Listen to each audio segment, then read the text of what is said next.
Aujourd'hui, nous abordons le sujet de notre guide. Qu'est-ce qu'un guide? Et comment établir ou rétablir la connexion et la communication avec lui? C'est un sujet que vous m'avez beaucoup demandé en message privé, mais avant, générique!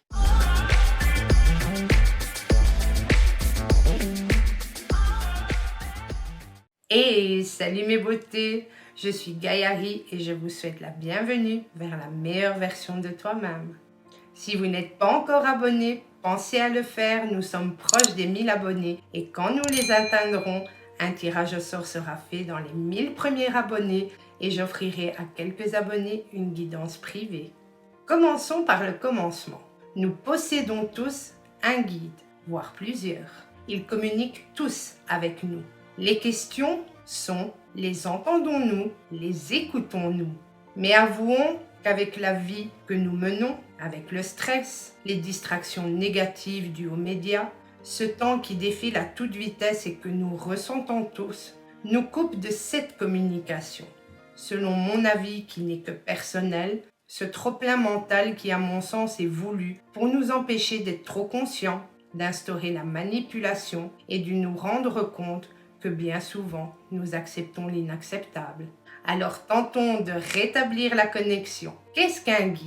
Les guides sont le lien entre nous et le grand tout, l'univers infini. Ils sont une partie de nous car nous appartenons tous au grand tout. Ils sont auprès de nous pour nous guider, nous aider dans notre chemin de vie que nous avons choisi avant de nous incarner. Les guides peuvent être des êtres qui ont fait le choix de conscience supérieure de nous aider dans cette vie, des êtres qui auraient pu exister sous l'apparence d'un proche dans notre monde actuel ou dans une autre vie. Également, il y a cette possibilité que notre guide ne se soit jamais incarné en forme physique.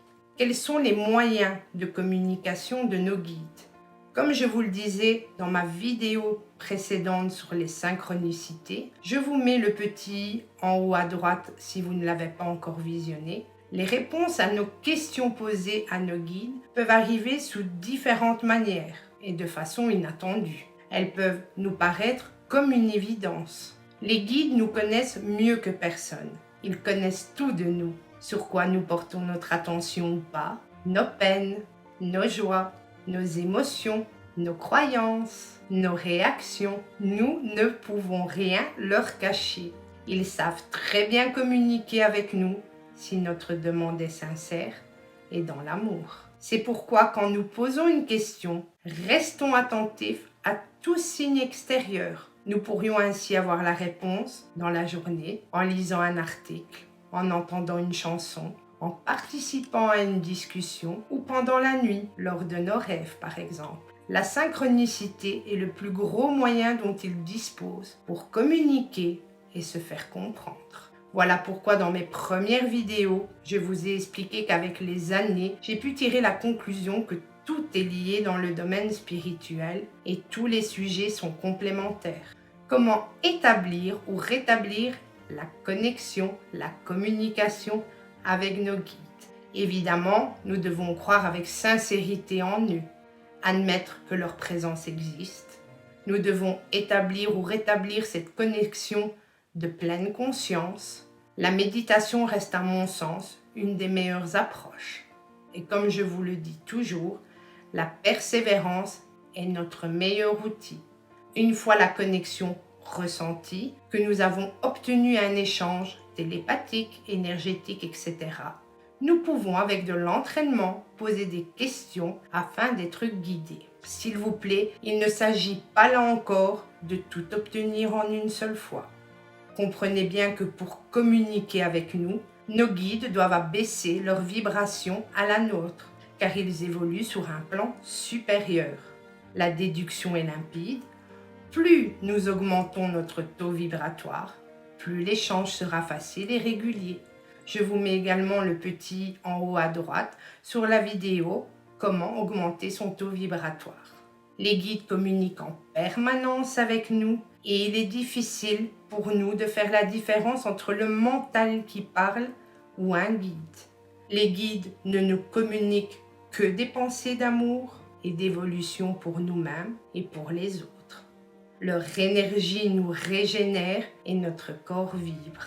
Donc, toutes nos pensées négatives ne sont pas des messages. Le tri est vite fait dans ce cas. Rappelons-nous combien de fois, au cours de notre vie, nous savions que nous allions avec certitude dans la mauvaise direction dès notre premier ressenti. Mais dans le besoin d'expérimentation, nous avons décidé d'aller à l'encontre de notre premier ressenti. Le fameux « Ah, si je m'étais écouté ». Vous comme moi en avons fait l'expérience de nombreuses fois. Alors à votre avis, qui vous souffle ce premier ressenti, ce conseil? Vous allez me dire l'intuition. Exact. Car les guides utilisent notre intuition pour communiquer car ils font partie de nous. Cette fameuse expression de petite voix intérieure, ce sont eux. Sachez que les guides ne nous jugent pas et respectent nos choix. Ils ne sont qu'amour. Ils nous respectent dans le sens d'une âme ayant fait le choix de faire des expériences physiques. Nous ne sommes pas des êtres humains vivant une expérience spirituelle, mais des êtres spirituels vivant une expérience humaine. Il est donc important de faire votre apprentissage, de tomber, de vous relever, d'échouer, de réussir et de profiter du libre arbitre. Avec le temps et de la persévérance, nous arrivons à faire plus confiance à nos guides et à reconnaître leurs conseils. Mais bien évidemment, libre à nous de les entendre ou de les nier. Pour ceux qui ne se sentent pas protégés, sachez qu'il n'en est rien.